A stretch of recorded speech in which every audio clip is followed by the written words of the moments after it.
Have you ever picked up a series, gotten introduced to who you thought was the main character, likely even gotten invested in them, only for the series to sweep the rug out from under you and kill off or otherwise sideline that character? Then you've been a victim of the Decoy Protagonist.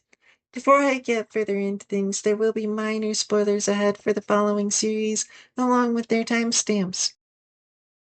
Decoy protagonists are something a handful of series try, and few do well, but when done well, it is done really well, providing more than just shock value, as well as having a powerful impact on the story.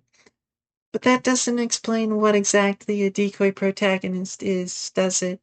A decoy protagonist is a fake-out protagonist who gets replaced by the real protagonist, almost always early on, and frequently in the first episode or chapter. The decoy is frequently killed off as an often cheap attempt at shocking the audience and establishing stakes, though some stories do things differently, instead using the decoy as a framing device or plot point to kick off the story. Talentless Nana is a great example of the former. Talentless Nana begins by introducing us to Munou, a teenager recruited alongside people with superpowers referred to as talents to fight against creatures known as the enemies of humanity. Munou, however, is one of the talentless, someone who has no powers, which leads some of his classmates to bully him, even going as far as claiming him to be one of these enemies of humanity they've heard about.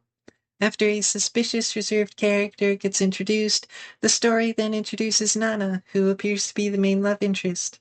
It continues following the formulaic superhero school story, with Nanao eventually being forced to show he actually does have a talent, one that nullifies other talents, and as a result, he starts being accepted by everyone. At least until the end of the episode when Nana kills him after luring him to an isolated location, not only revealing her to be the true protagonist, but also revealing who these enemies of humanity really are in the process. Villainess Nana's decoy protagonist is a more traditional bait and switch. It doesn't provide any build up to the reveal, and it mainly exists for shock value. It does leave a considerable impact, but can easily lead people into thinking the story is going in a direction it just won't, and can lead to disappointment when the reveal comes, though I don't think this is the case with Talentless Nana. As for what happens after the reveal, the death of Nanao turns into a whodunit for the remainder of the anime, as Nana continues to increase her KDA while attempting to frame others. Which means this death does actually matter, which is great. The reveal itself is amazingly well done, and is the best part of Talentless Nana. Unfortunately, the series, while still good, only goes downhill from there, which is unlike Villainess Level 99, where the reveal is easily the worst part of the series. Episode 1 of Villainess Level 99 begins in the world of an otome game following Alicia, the game's heroine, as she goes about her day. It showcases the personalities of key characters, Alicia included, as well as the main love interests in the game. It also does something different by having the decoy survive and continue to be an important part of the story. Alicia stops being the real protagonist at around the halfway point as the episode shifts to the real protagonist, Yumiella, while showing her pre-reincarnation live playing the game, and proceeds with her as the obvious protagonist from there, while Alicia is pushed to the side until a couple of episodes before the anime's end. Overall, Villainess Level 99 had a decent decoy and did some things different than usual, but it didn't do anything that couldn't have been accomplished much better without the use of a decoy. It was definitely on the right track to pulling off a successful bait and switch with the protagonist, but it lacks the build-up, relevance, and most importantly, impact of a well-done decoy protagonist. Which brings me to the first decoy protagonist I'll be discussing, which has both a considerable impact and builds up to the actual protagonist, Goblin Slayer.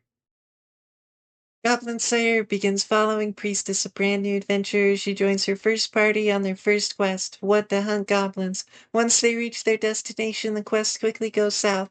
Very, very south as the story takes a dark turn and her party gets ambushed due to extreme overconfidence as they begin getting picked off one by one. Roughly halfway through the first episode, when everyone except Priestess has been captured, killed, or had stuff I don't know if I can say on YouTube, and would rather just not say at all, done to them by goblins, the actual protagonist, Goblin Slayer, and yeah, every character has a name like that, arrives just in time to save Priestess as he begins his goblin killing spree. Goblin Slayer's decoy protagonist, while executed incredibly well, isn't anywhere near as much of a decoy as others because Priestess continues to play a major role in the story as one of the leads. The switch is so seamless and Priestess continues to be such an important character that she could even reasonably still be considered the protagonist. I know I always considered her the protagonist. It took me seeing Goblin Slayer listed on TV tropes under its Decoy Protagonist page to know that she wasn't. But in hindsight, she seems to have a role similar to the Doctor in Arknights, where she may be the character the story follows, but the protagonist is someone else entirely. In Goblin Slayer's case, that would be the eponymous Goblin Slayer, or for Arknights, that would be Amia. Goblin Slayer's decoy successfully manages to have a considerable amount of impact without really baiting anyone. It does an amazing job at establishing stakes and does a pretty good job at setting the dark tone of the story going forward, though it usually doesn't get anywhere near as dark as the first episode would lead you to believe, meaning it will still bait people into thinking the story will have a tone that it just won't reliably have. Which brings me to the last of today's examples, and what I consider to be one of the best examples of a well done decoy protagonist, the executioner into her way of life. The executioner into her way of life begins abnormally compared to other series with decoy protagonists by briefly showing Munou, the actual protagonist of the series, and providing her with a bit of characterization. The anime even goes a step further by introducing her as she stands over the corpse of another worlder. Foreshadowing is a literary device in which, following Menno's brief introduction, the executioner into her way of life switches over to the decoy, Mitsuki, as he is being summoned to Menno's world. It deviates from the usual isekai formula by seemingly giving Mitsuki no pure concept, which is what they call the powers otherworlders have, causing him to get thrown out. Though this is still common enough to be tropey in its own right, to the point of more or less being its own subgenre, so it isn't much of a subversion, if it could even be considered one at all anymore given the sheer volume of trashy isekai that use this trope nowadays. After Mitsuki's brief introduction, Minnow shows up pretending to be your normal, everyday priestess and offers to help him out.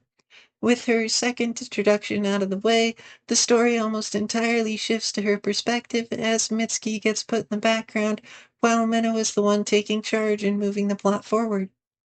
She takes Mitsuki through the town, explaining things to gain his trust, but mostly focusing on things that would manipulate him into only being able to trust her, while drawing out any useful information he might have along the way.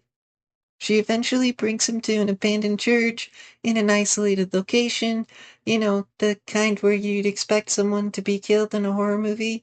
Near the halfway mark, it is discovered Mitsuki does have a pure concept, and an incredibly strong one at that, only for him to be immediately put down by Minnow in what ends up being an incredibly amazing scene with an impact that outlasted the anime itself. In fact, this twist is pretty much the only thing most people who know of the executioner and her way of life seem to know about it.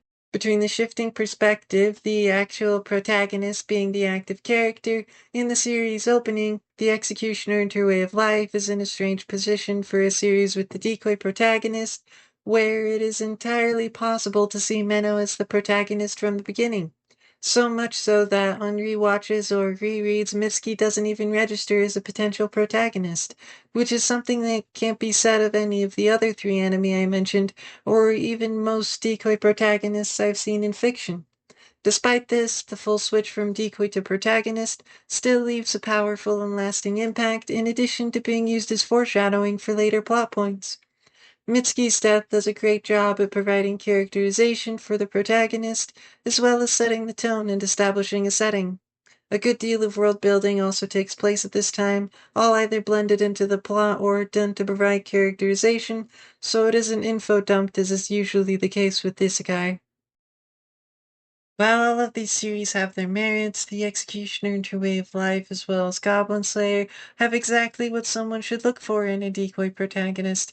They manage to have amazing first episodes, rich in characterization and world building, while doing a great job at establishing the tone going forward without focusing on the decoy for too long. They are a shining example of what decoy protagonists could be. The Executioner and Her Way of Life manages to go even further above and beyond by providing clues which lead into being able to see through the decoy, though most are difficult to notice, especially on the first watch or read through. The main reason this trope is divisive is because people get attached to the decoy or they don't like it when a piece of media sweeps the rug out from under them. And a lot of decoy protagonists do feel that way and do establish the decoy as a story would establish its protagonist, or how the series does end up establishing its protagonist. The disappointment of being told, sorry, this character you've come to like isn't actually going to be playing a role in the story going forward, can suck and lead a bad impression of the story as a whole. It is one of the main reasons I voted against end of episode or end of chapter decoy reveals.